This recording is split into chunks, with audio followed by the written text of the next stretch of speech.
আগামী 30 বছর যদি বিশ্বে কোনো তেল নাও থাকে, ওরা চলতে পারবে, প্লেন উড়াইতে পারবে। ওদের মিলস বন্ধ হবে না, ফ্যাক্টরি বন্ধ হবে না, ওদের ইন্টারনেট সেকশন বন্ধ হবে না, বিদ্যুৎ বন্ধ হবে না, ওদের কোনো কিছুই বন্ধ হবে না, কোনো প্রযুক্তি বন্ধ হবে না। এত তেল তারা এখন রিজার্ভ করলো কি দিয়ে? ওর দেশে ছাপানো বিনামূল্যের ডলার দিয়ে।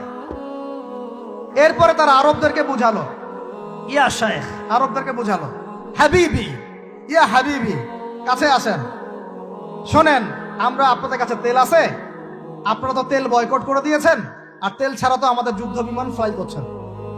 তেল তেল কাদেরকে দিয়েছে আল্লাহ পাক? মিডল ইস্টে আরবকে দিয়েছে, ঠিক আছে।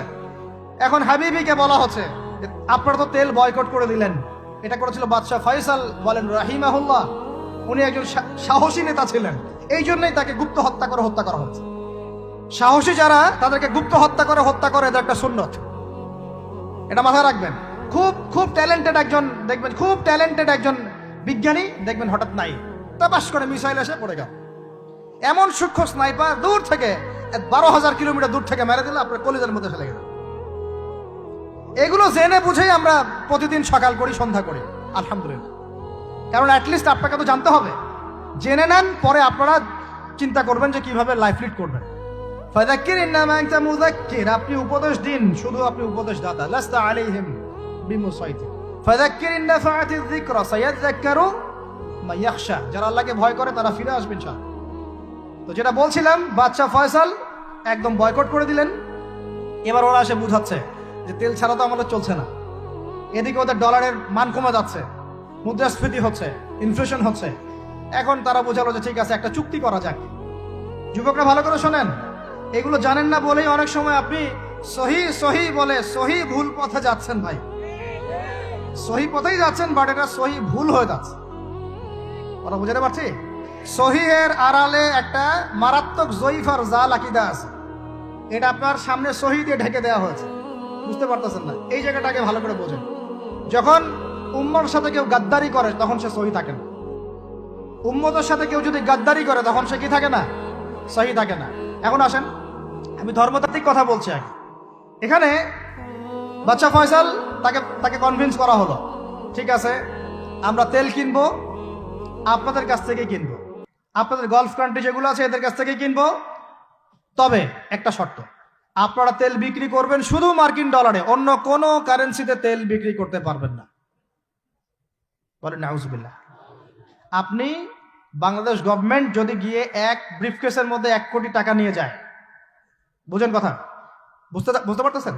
1 কোটি টাকা আমাদের টাকা নিয়ে গিয়ে যদি বলে শেখ হাবিবি আমাকে তেল দাও, ওরা বলবে তেল দিতে পারবো না, খালাস, কুল্লু খালাস, এখান থেকে বের হও। কথা বুঝতে পারেন নাই? 1 কোটি কি দিবেন? টাকা, তেল দিবে না। লিখে নেন, দিবে না। কিন্তু সেই 1 কোটি টাকাকে যদি আপনি ডলারে কনভার্ট করেন, ওটাকে ডলার দিয়ে কনভার্ট করেন, করে যদি বলেন হাবিবি তেল, তখন বলবে যে আসো তাআলিলাহি, তেল নিয়ে যাও, খালাস, কুল্লু খালাস। এটা বুঝতে পারছেন? তেল বিক্রি করব শুধুমাত্র ডলার দিয়ে, ডলার ছাড়া অন্য কোনো কারেন্সিতে তেল বিক্রি করতে পারবো না। এইটা পশ্চিমারা আরবদের সাথে একটা সন্ধি করলো আর কি, চুক্তি করলো। এই চুক্তির নাম হলো পেট্রো ডলার মনিটরি সিস্টেম। বুঝতে পারলাম? Petro dollar monetary system. এর বদৌলতে আরবের মরুভূমি হয়ে গেল এখন একদম অট্টালিকার প্রাসাদ। বোঝা যায়? মরুভূমিগুলো হয়ে গেল কি অট্টালিকার প্রাসাদ, আর বাকি পুরো মুসলিম উম্মার উপর দেখেন কি দুরবস্থা নেমে আসে। শুধু তাই না, ওই ডলার হলো একদম লিডার, কারেন্সির লিডার। এখন ওই ডলার তেলের মান নির্ধারণ করবে, আপনি টাকা দিয়ে করতে পারবেন। সারা বিশ্বের সবচেয়ে বড় অর্থনৈতিক জুলুম হচ্ছে এই পেট্রো ডলার মনিটরি সিস্টেম। এর চেয়ে বড় কোনো জুলুম হয়নি অর্থনৈতিক জীবনে। এখন অনেক ওলামায়ে কেরাম আছেন আপনারা এখানে, আমি জানি উপস্থিত, আপনারা একটু ফিকহের কিতাবগুলো মোতালা করে আমাদেরকে একটা ফতোয়া দিয়েন যে এইরকম মনিটরি সিস্টেম প্রণয়ন করা জায়েজ না জায়েজ। এটা আপনারা ফতোয়া দিয়েন, আমি ফতোয়া দিতে পারবো।